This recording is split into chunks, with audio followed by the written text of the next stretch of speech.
Nhìn bên cái bông rất là đẹp quý vị. Đây là BC Ferry. Mình đã mua vé rồi, bây giờ mình chỉ vô thôi. Còn bên kia đang xếp hàng mua vé.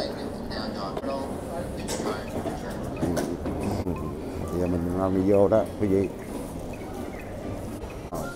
Sẽ băng qua kia quý vị. Sẽ băng qua kia. Giờ mình vô.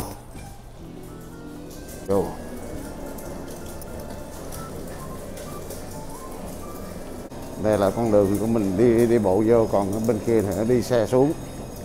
Ngoài này á cho xe chạy vô phà. Xe đang xếp hàng vô phà. Đúng không? Lát từ lên trên kia quay khúc nữa.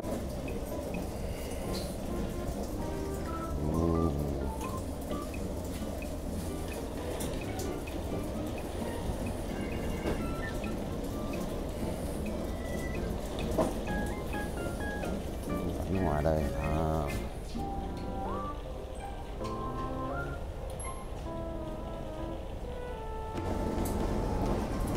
đây chuẩn bị vô đi xuống bỏ vé. Thấy chiếc phà chưa?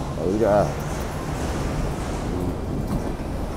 Xe nó đang ra, phà nó mới tới, xe nó đang ra đó. Mới đây.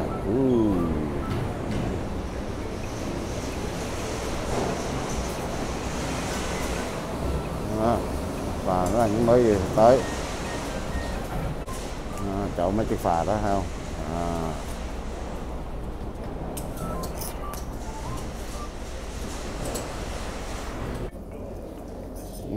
Mình đang đi ra đó, mấy chiếc phà đây. Đây, mấy chiếc phà đây. Cái chiếc phà mình đi, xe bây giờ nó đang đi xuống, đi vô phà đây. Dưới một tầng nữa nè.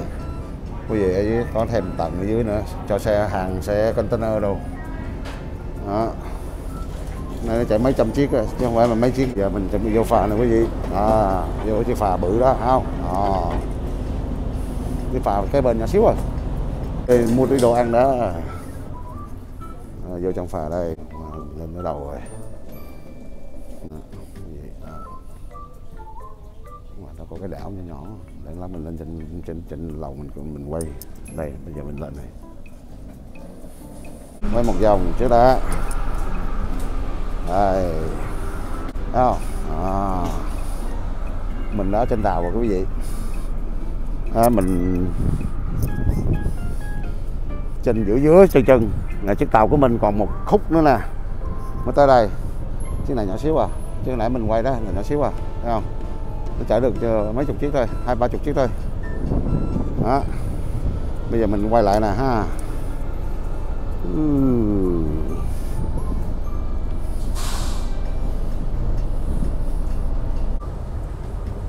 Bốn cái GPS, 4 cái la bàn.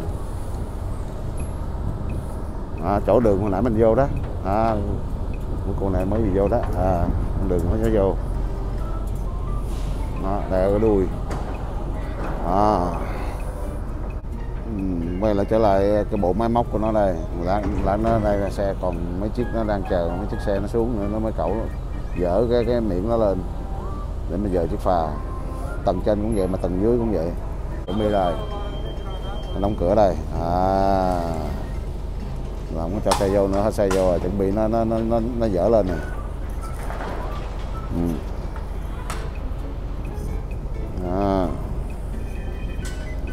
Đúng 3 giờ 45. Mà mẹ nó dỡ lên thấy không? Cái gì?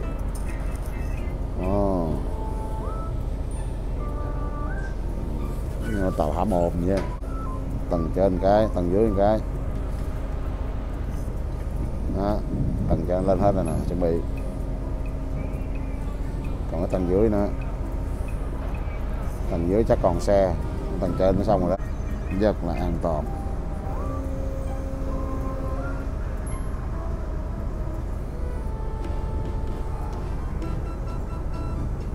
Đó. Cánh cửa tự động gọi là tàu bên đây nó cũng còn xuống.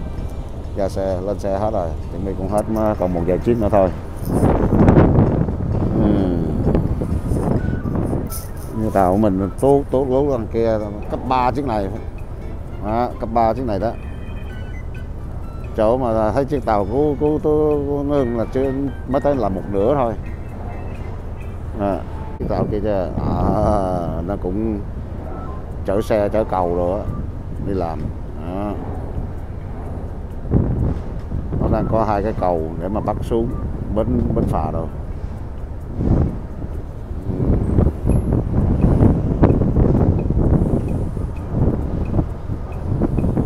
Đó, bên đó cũng xong rồi. Đó, không thấy cái cạn này không? Đó, cái đó để nó hạ xuống để cho người nó vô đó. Chỗ cái ông này đứng, bây giờ là đó, chuẩn bị là chắc cũng hết người vô thì ông cũng bấm cái càng nó lên thôi. Đó. Rồi nhìn thấy nước không? Chảy rất là sâu nước chỗ này. Đó, nó là nước xuống á, còn nước lên nó còn cao nữa, lên tới cái chỗ mà xét luôn đó. Và con chỗ đó còn nó nước lên nước xuống không phải là 5 mét, tầm khoảng 5 mét. Đó, cái này là cái đuôi rồi đó. Đó, cái chỗ nãy mình nói rồi, còn chiếc xe xuống đây, đang xuống đây. Chắc hết mấy chiếc này là cũng xong rồi. Đây chiếc này đi nè. Đó, chiếc này nó về bến nè.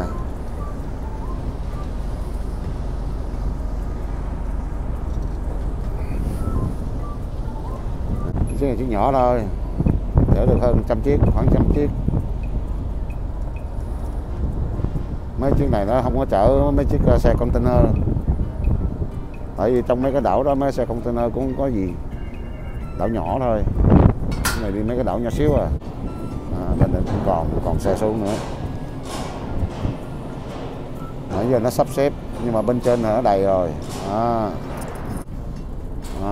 Chiếc tàu của mình đi đây này, bo cứu cấp cứu.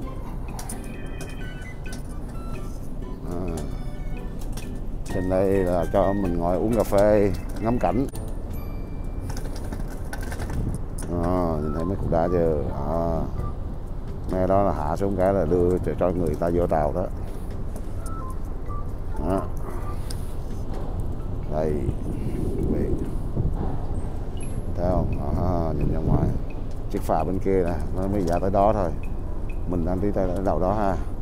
Cái phà này á, nó khỏi cần chở đầu, nó đi 2 đầu. Mình đi nãy giờ mới được tới nửa thôi nè. Chiếc mình đang đi là đi cấp 3 cái chiếc hồi nãy đó.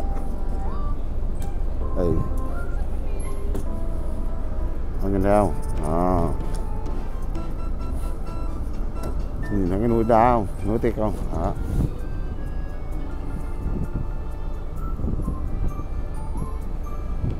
Đó.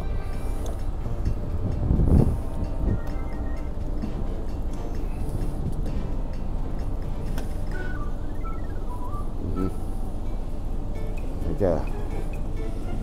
Đang đi đó. Chiếc phà hồi nãy ra ngoài kia nhỏ xíu rồi. Nhìn thấy nước không?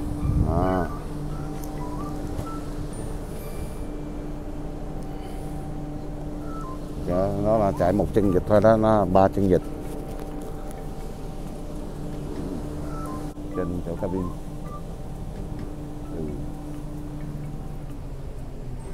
Mình cũng sắp về bến rồi quý vị. Bên kia là con cái đảo giống như đảo thúng, đảo tròn, cũng có người ở ngoài đây. Điện nước thì tự xử. Đó. Nhìn nó cho là chân núi không à. Rồi chân trời góc biển luôn đó. Nhìn thấy đảo bên kia chưa? Bên đó thì zoom hết cỡ rồi. Chiếc tàu lên làm chạy bên đó. Khi nó có thêm một cái đảo nhỏ nhỏ đó. Trời con này. Đây, thêm cái đảo nhỏ nhỏ này.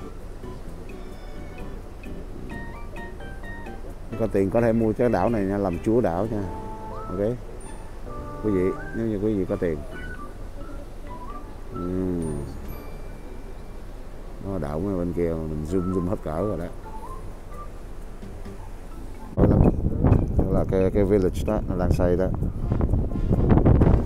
Mình thì sắp sửa về bến rồi. Ok, cái chợ thôi. Nó có cái đảo dù. Bây giờ nó hai chân vịt, 3 chân vịt này. Đây, nhìn thấy chưa? Đó là chưa chạy đó, nó chỉ là giữ hai bên nó giữ qua giữ lại thôi đó.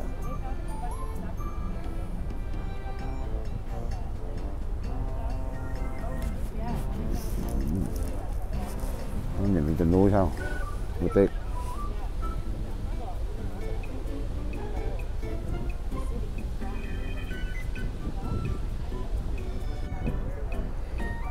Mình đứng ở trên cái phà mà coi chiếc tàu giống như con kiến vậy. Mấy cái này taxi đi mấy cái đảo này đảo kia nhỏ nhỏ vậy đó. Mấy chiếc taxi đi mấy cái đảo nhỏ xíu đây. Có mấy chiếc taxi này.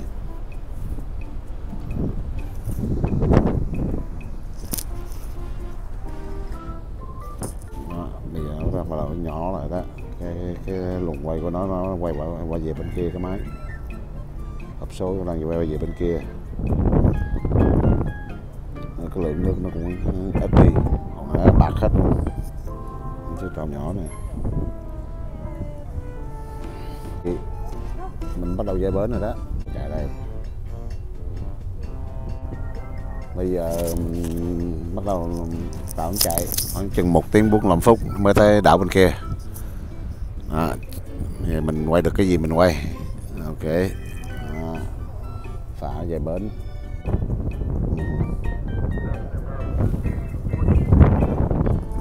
Đây.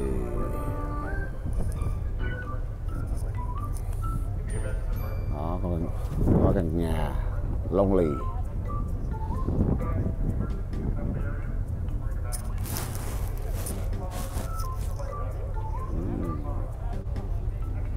Rất là đẹp.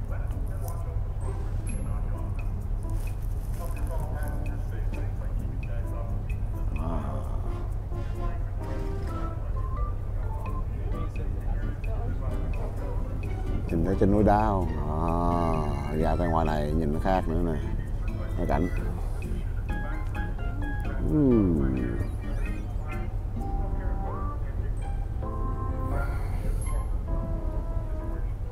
Nhìn thấy núi đá bên kia không? Đây, mình nói ra đây. Chiếc tàu nãy đi mới đi tới đó thôi nè, quý vị. Chiếc phà nãy mới đi tới đó đó.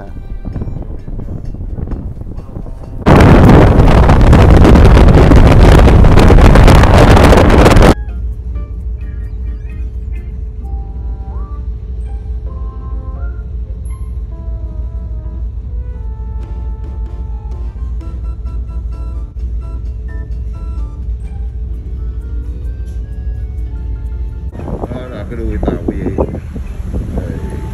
đây cửa biển hãy lên gần chiếc tàu nha, nó bự lắm à. Để mình zoom la lại. Đó, hai cửa biển nè,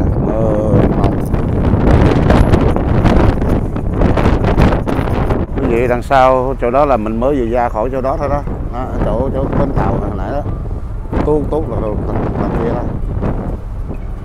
Cái gì? Người ta đang xuống kia.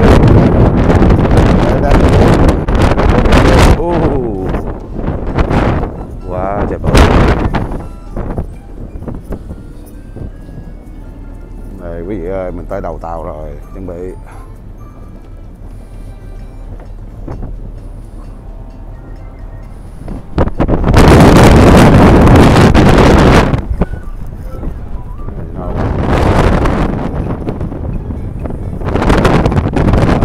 đây chuẩn bị mưa đèn xì.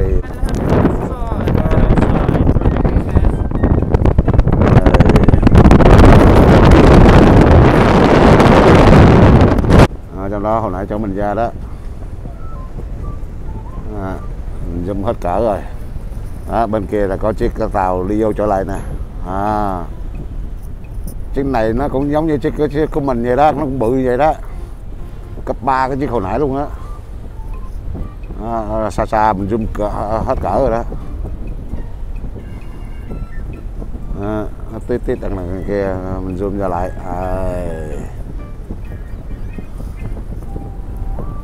Quý vị nhìn thấy không, nhỏ xíu à, rất là xa. Vancouver đó, Vancouver trong đó không biết quý vị thấy không. Đó.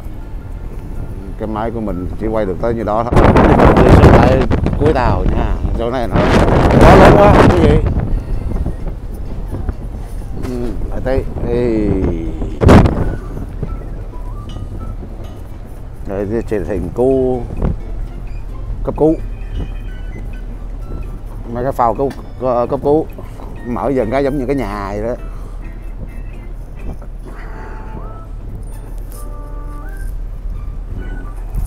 Nó thảy xuống cái mở cái giống như nhà vậy đó. Trong đó là Vancouver đó quý vị, nhìn thấy không. Ngay chỗ cái mũi tàu đó, cái khúc đó đó, rất là xa rồi khỏi Vancouver. Ok, mình muốn vô đây ngồi chơi tí, nghỉ tí quý vị. Ok, đây quý vị, ngoài cảnh đang quay qua phía bên đảo nha. Đó, mình cách khoảng chừng 40 phút nữa mới tới đảo, nhưng mà mình zoom nó vô đó, quay. Đó. Zoom vô rất là xa. Cái gì?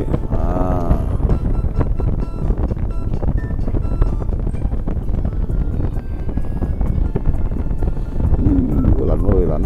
Cái gì? Zoom ra lại.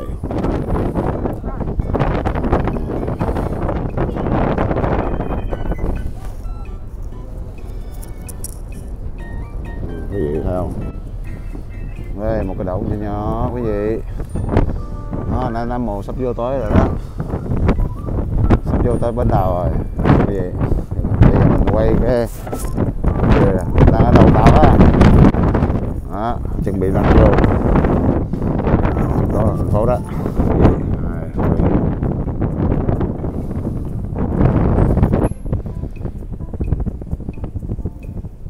Tàu chở hàng hóa thôi.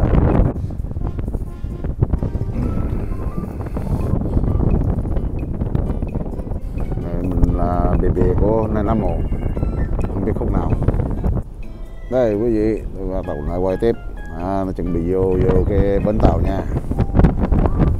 Cách này cũng phải 5-7 phút nữa rồi. Đây, đằng trước nó rất là sáng do cái ánh nắng mặt trời á quý vị. Nó chiếu quá. Mình zoom vô cho cái gì coi. Thành phố rồi. Qua đây là ngoài đảo Nam Mồ.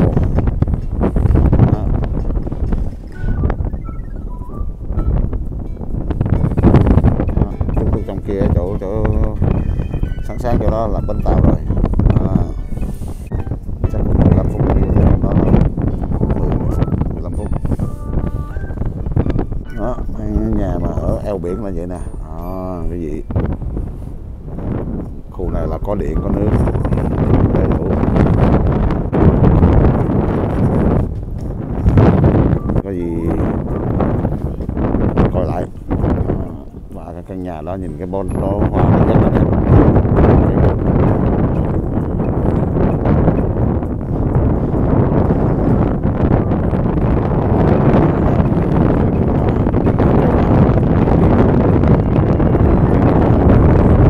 Ngàn có thể mua cái đảo này, có thể làm chủ đảo cái này. Cái đảo này mình đã nói, không phải bên kia có nhà nha. Đây là cái đảo này.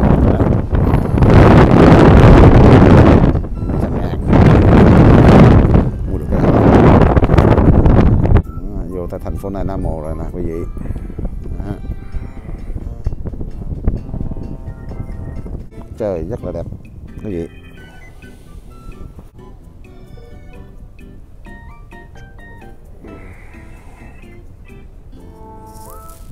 Đó. Nhìn lần chưa thấy chưa? Đúng rồi. Thấy không? Bị gặp bến.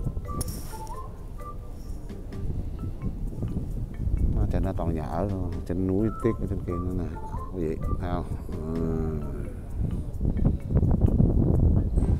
Hơi sáng nha quý vị.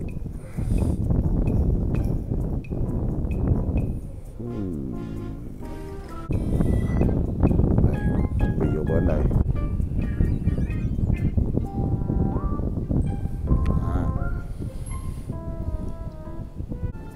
Hai hàng xe chở được hai hàng, đi mấy cái tàu nhỏ nhỏ. Đó bà con, bây giờ đang vô cặp vô nè, thấy không bà con? Đó, nhìn thấy chưa?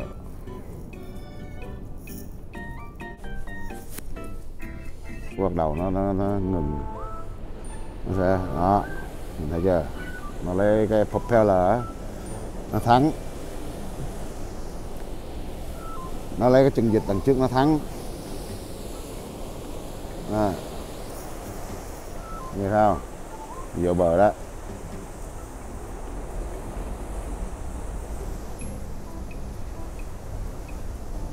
Thấy cần đó không? Một lát nó hạ xuống nè.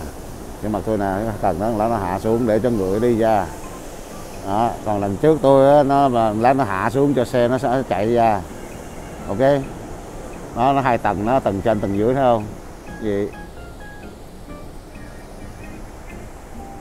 Một đống xe đang đợi để vô. Đó. Rồi đi kịp cái chuyến này nó đi ngược lại về Vancouver là 6 giờ 5 giờ 45 thì phải. Đó, chuyến 5 giờ 45 nó bắt đầu chạy quý vị. Đó, Nguyễn Tống nó đang chờ. Đó, dưới chân vịt nó dùng cái chân vịt để mà thắng cái chiếc đào lại đó, tại nó bự lắm. Tại nó chân vịt hai đầu mà. Đó. Nó thắng hai đầu, đẩy đầu này đầu kia. Đó. Phà là hai chiều. Đó, nước nó khọ cạn, nó khô, nước rất là cạn. Đó quý vị. Đó. Nó chiếc tàu nó vô méo rồi, không? Quý vị, nó vô méo rồi. Nó vô bị méo nè. Tài công mà, tài công.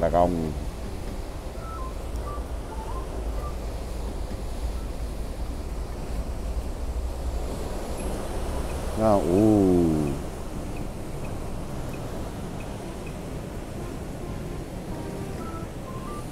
đâu nó hạ xuống nè.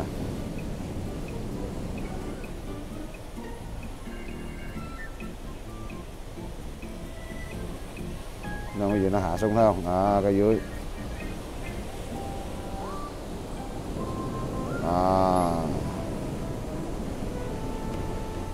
Cái dưới nó hạ xuống rồi đó. Còn thằng ông nội bên trên này nè, nó chưa tới nữa nè. Nó tới nó bấm nút nó hạ xuống. Đó không quý vị. Đó. Nó hạ cái cầu xuống, đó, nó hạ xuống rồi xe nó chạy ra. Đó, nó hạ xuống nè. Đó.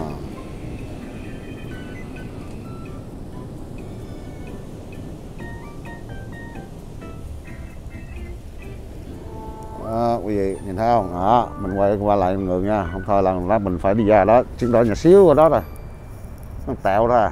Đó quý vị mình phải đi xuống chỗ này nè.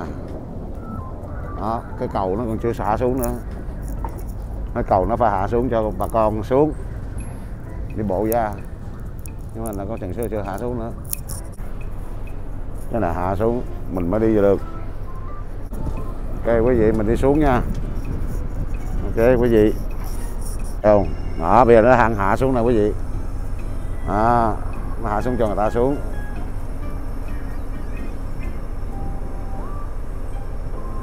Rồi quý vị thấy không? Hiện đại không? Đó.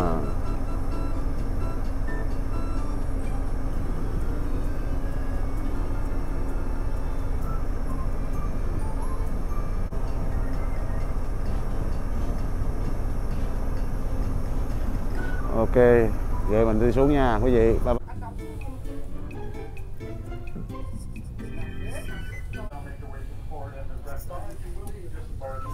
Oh. See, now we have to go through that one. Mình phải đi xuống dưới đó, đi ra ngoài. Yeah, okay. Now we get out the ferry. Yeah. Oh. Đi ra. Đây là chiếc tàu mình đi đây.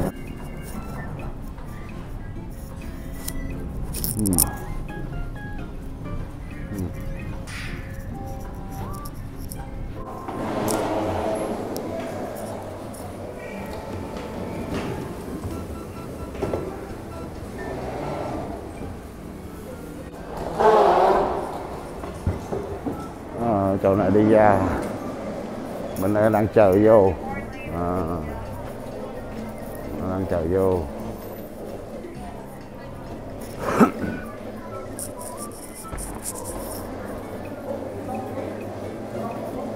Chỗ đi ra, chỗ đó xe nó đang chờ vô đó quý vị. Xe nó đang chạy ra, chỗ đó là mới xuống tàu đó, tàu của mình nó mới vừa xuôi xuống. Okay. Đây nó có cái canteen. Bán đồ uống, đồ kỷ niệm.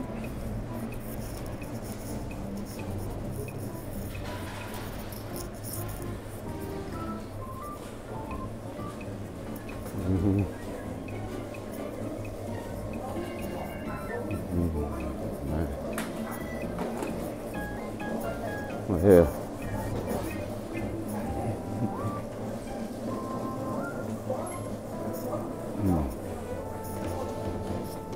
Talk a lot, man. Take a look right there.